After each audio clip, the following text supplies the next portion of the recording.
One of the most common questions we get here at Quilted Joy is how to choose which paper pantograph is going to look best on your quilt top. We have some clues I want you to look for and some tips on how to decide which pattern is going to look best for your quilt.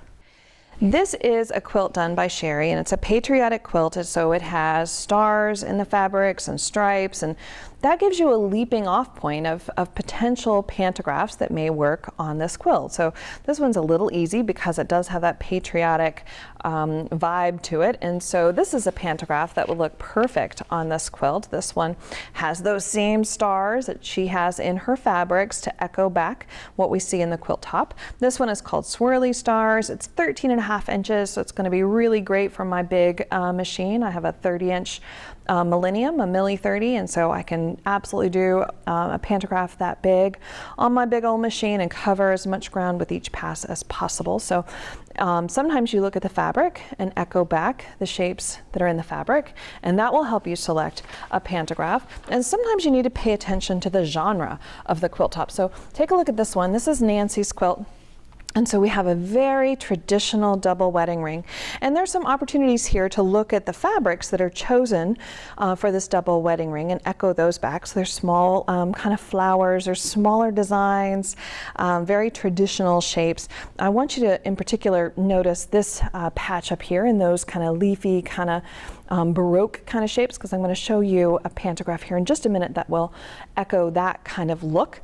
So first I want to show you one of my favorite feather designs. This one is gorgeous. This one is made by, this is Beth Ann Nemish Feather Grande, and it's absolutely beautiful. It's a little more modern feather design. It has great movement throughout the quilt.